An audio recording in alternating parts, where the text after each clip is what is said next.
হেদায়েতের পথে, কোরআন সুন্নাহর পথে দলিল ভিত্তিক অটল থাকতে হবে।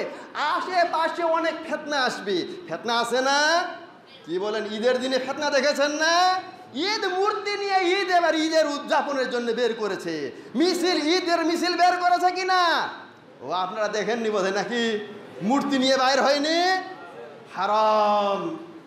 আরে তাওহীদ নিয়ে থাকবে ইমানদার, রমজানের প্রশিক্ষণ পাইলো, আর ঈদের দিনে সেখানে শিরক ঢুকাই দিচ্ছে ঈদের দিনে, নাউযুবিল্লাহ। আরে তোমাকে যদি পছন্দ না হয়, ইসলামের দেওয়া ঈদ এই পদ্ধতি পছন্দ না হয়, কেউ যদি কাফের হতে চায়, নাস্তিক হতে চায়, অন্য ধর্ম পালন করতে চায়, সেটা তার ব্যাপার, কিন্তু আমাদের দিনের মাঝে কেন তুমি মূর্তি নিয়ে আসবা?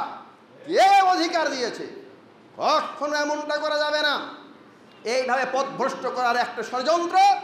আর এইদিকে অবুঝ আমাদের সমাজের কিছু যুবকেরা, ও সিয়াম পালন করেছে কিনা আল্লাহ ভালো জানে, পিক আপ এটা সেটা নিয়ে বের হয়, অটোগুলো নিয়ে বের হয়, আর হো হো চিল্লা চিল্লি বাঁশি বাজাবাজি, এগুলো একটাকে ইসলাম সমর্থন করে না। এগুলো প্রত্যাখ্যাত, এগুলোকে এড়িয়ে চলতে হবে, এগুলোকে বর্জন করতে হবে। কোরআন এবং সহিহ সুন্নাহ রয়েছে, আল্লাহ আমাদের পরিপূর্ণ দিন দিয়েছেন, কিয়ামত পর্যন্ত মুসলমানদের অনুসরণের জন্য এই দিনই যথেষ্ট, এর বাইরে অনুসন্ধানের কোনো সুযোগ নেই। তাই কোরআন এবং সুন্নাহ ভিত্তিক আমল করব।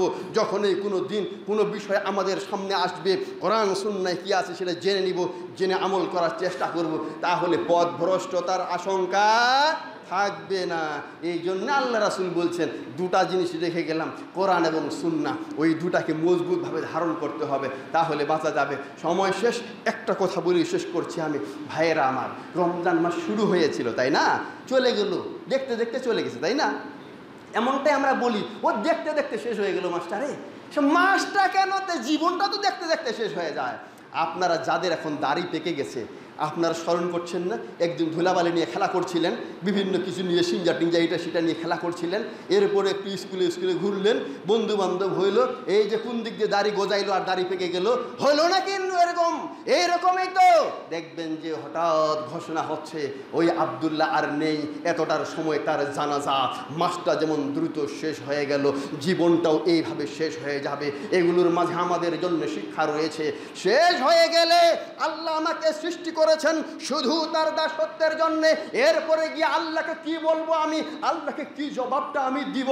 যে আল্লাহ গো, তুমি আমাকে তোমার দাসত্বের জন্য সৃষ্টি করেছিলা, আল্লাহ তুমি যে অক্সিজেন দিয়েছো, এই অক্সিজেন পৃথিবীর কেউ যোগান দেওয়ার শক্তি আরো কারো নেই। আল্লাহ তুমি যে চোখ দিয়েছো, এই চোখ তো দেওয়ার কারো শক্তি ছিল না।